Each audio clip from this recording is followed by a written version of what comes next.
My name is Rob Daroff. I'm a psychiatrist. I'm also in the United States Army Reserve Medical Corps, where I'm a lieutenant colonel and a psychiatrist for the Army. Well, the biggest thing that happened to me here was coming out. Even though I came out when I was 14, I very quickly went back in the closet. And part of the closeted mindset is you have a reason to hide. There's something wrong with you. You're Very honest invitation into his journey and his coming out story with this visual inviting into his home, into the domestic sphere, into his objects, the art that surrounds him, but also through the step by step of his journey with those family photos and articles. And it just felt very intimate, and I felt honored to be what felt like a chosen friend to share this with. And it really just opened up these ideas of self acceptance and support of LGBTQ rights. But it also highlighted that not just the light, but also the darkness and the shadows and the real danger that people faced then and now in just being their life and living an authentic life. The danger in being a somebody of the gay community. Um, and I think that what makes it so important is that this feels still so present and prevalent. And the more these stories are shared and the openness, maybe it'll change other people's perspective. I thought the main subject was really sort of easy to connect with and have a sort of emotional connection to his journey, especially over time, given the complexity of his background and and how he ended up who he ended up trying to be as he got older, and how he had to deal with his identity, especially being feeling like he was forced to be in the closet. So I thought there was a very sort of interesting time reflection of pressures of the past and how they're still present in modern day, even despite progress, societal progress in terms of that. I think a lot of the fears and a lot of the identity issues at the core of the piece will still resonate to an audience today. And I thought that the main subject had a really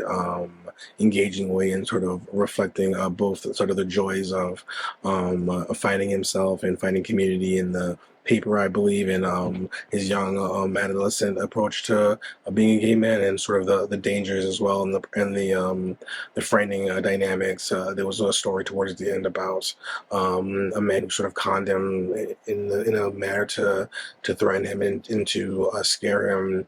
And I thought this was an interesting sort of window in what is a very typical experience for people who are LGBTQ. So I thought it was excuse me, very well done for those reasons, and I felt like it had a strong emotional appeal that made it very accessible to a wide audience. A really powerful message about the struggle to simply be in this world as an LGBTQ person, especially in the past. There was such a struggle just to exist in this world. So I thought that was really interesting to hear. I know it's still hard today, but just the struggle that Dr. Rob went through in his youth, and through the AIDS crisis as well. It was really powerful to hear. It's amazing how far we've come and how far we still have to go with these issues. Yeah, especially when he was talking about the entire generation that was lost in the AIDS crisis and how he witnessed that in his friends, was really heartbreaking. I enjoyed the narration in this, and all of the old pictures that were shown and the old footage. I thought that worked really well with this film.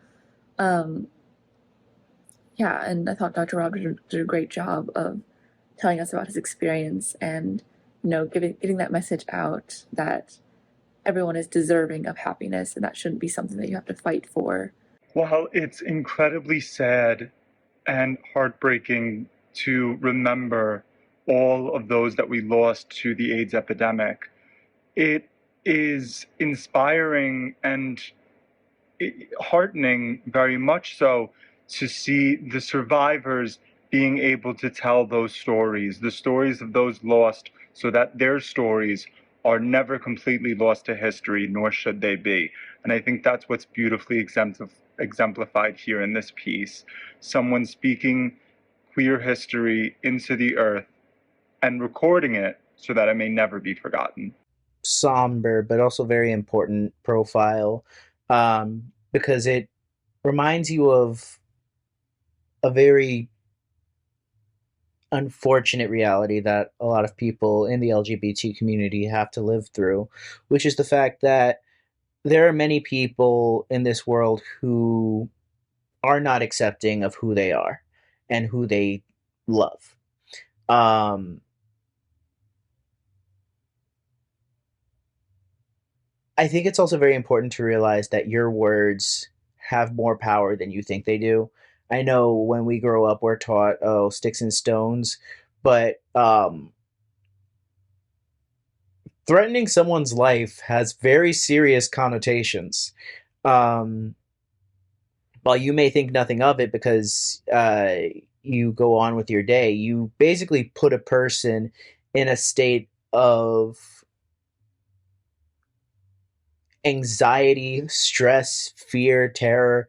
Um, it's a very nasty thing to do to a person just because you don't approve of their lifestyle. But the biggest newsflash: it's not your life. Like that's always the thing that trips me up with all of this is being so hell bent to control someone else's life, yet you're not even interacting with them like that. It's always so baffling to me. It was also very heart wrenching hearing the different stories of a lot of the friends and allies he lost through the AIDS epidemic.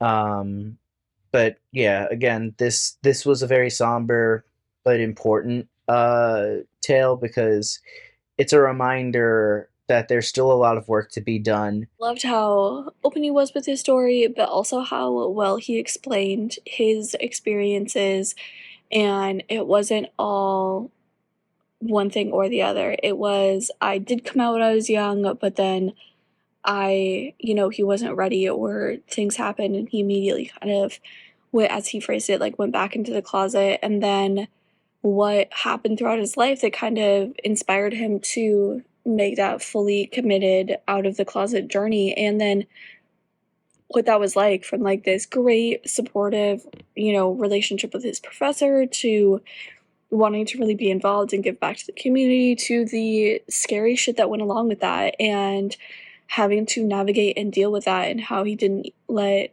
that, phase him or scare him, even though he experienced true fear and apprehension, obviously. And then,